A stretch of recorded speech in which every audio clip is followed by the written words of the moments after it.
కేంద్రంలో కాంగ్రెస్ అధికారంలోకి వస్తేనే తెలంగాణకు ప్రజలకు ఇచ్చిన హామీలు 100% అమలు జరుగుతాయి. ఆ రోజే చెప్పేది కేంద్రంలో గెలుస్తాయి యారు ఓకే అయితే అని ముందు చెప్పి ముఖ్యమంత్రి అయ్యాడా మాకు పబ్లిక్ నమ్మరు. ఇప్పటికే బేకార్ అవుతున్నారు జనాలు. నేను మాట ఇచ్చినట్టు మాట నెరవేరవాలి, అది పద్ధతి ఉంటుంది.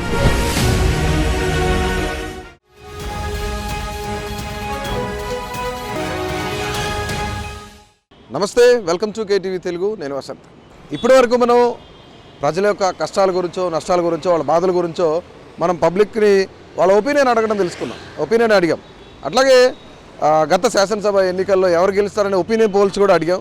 పబ్లిక్ రియాక్షన్స్ చూసాం మనం మన ఛానల్లోనే లైవ్ చాలా ఎక్కువగానే అడిగాం. సో ప్రస్తుతానికి ఒక డిఫరెంట్ టాపిక్తో మనం వచ్చాం. నిన్న సీఎం రేవంత్ రెడ్డి గారు ఏం మాట్లాడారు దాని గురించి మనం ఒకసారి చూద్దాం. దానిపైన ప్రజల యొక్క ఒపీనియన్ ఏంటో కూడా తెలుసుకుందాం.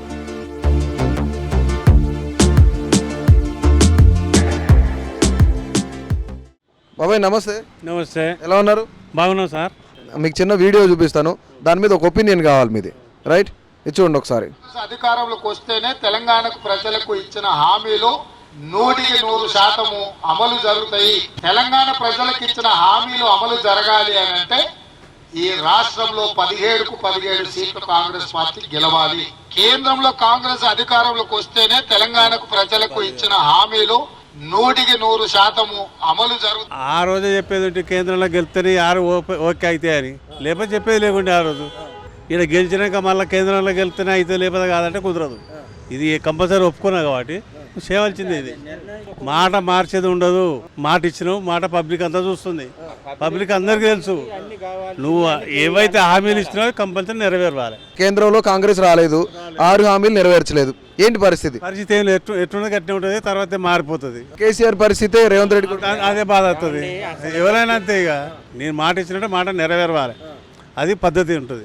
ఒకవేళ రేవంత్ రెడ్డి గారు మీ దగ్గరే ఉన్నారనుకోండి, మీ దగ్గరకు వచ్చారనుకోండి మాట్లాడడానికి, కామన్గా ఏమడుగుతారు మరి? ఎట్లా మాట్లాడారు? నేను అదే మాట ఏమంటారు? నువ్వు ఇచ్చిన మాటలు నెరవేర్చు. నువ్వు మాట ఇచ్చినావు, ఆ మాట మీద ఉండు. ఇక మీకు వేరే మారవద్దు. తెలంగాణ గురించి మాట్లాడినావు, తెలంగాణ నుంచే చెయ్యి. కేంద్రం గురించి మాట్లాడలేదు. అప్పుడు కేంద్రం గురించి మాట్లాడితే ఆ మాట సరే. ఇప్పుడు కేంద్రం నుంచి అప్పుడు మాట ఇవ్వలే, తెలంగాణ గురించి మాట ఇచ్చినావు, గెలిచినావు. అదే పని చేయి. నువ్వు మంచి చేస్తే నువ్వే ఉంటావు. 17 సీట్లు ఖచ్చితంగా వస్తేనే అని చెప్తున్నారు. 17 సీట్లతో మాకు సంబంధం లేదు. మా తెలంగాణకు 17 సీట్లు సంబంధం లేదు. అది ఇక్కడ 17 సీట్లు ఎంపీ సీట్లు వస్తే, కేంద్రంలో కాంగ్రెస్ అధికారంలోకి వస్తే 6 గ్యారెంటీలు కానీ వాళ్ళు ఇచ్చిన హామీలు కానీ నెరవేరుతాయి అంటున్నారు. ఏమంటారు మీరు? ఒకవేళ కేంద్రంలో కాంగ్రెస్ రాకపోతే పరిస్థితి ఏంటి? అక్కడ రాకపోయినా ఇవ్వాలి, వచ్చినా ఇవ్వాలి. దాన్ని ముందు చెప్పి ముఖ్యమంత్రి అయ్యాడా మాకు? కాలేదు కదా.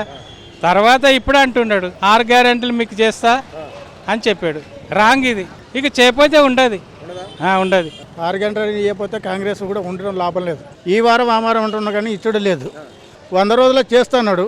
మళ్ళీ ఇప్పుడు 17 స్థానాలు అసెంబ్లీ నియోజకవర్గం వస్తేనే చేస్తా, లేకుంటే లేదంటే ఫస్ట్ ఇచ్చిన మాట ఒకటి, వెనక లోక్సభ స్థానాలు 17 స్థానాలు వస్తేనే ఇస్తాడు, లేకపోతే లేదంటాడు.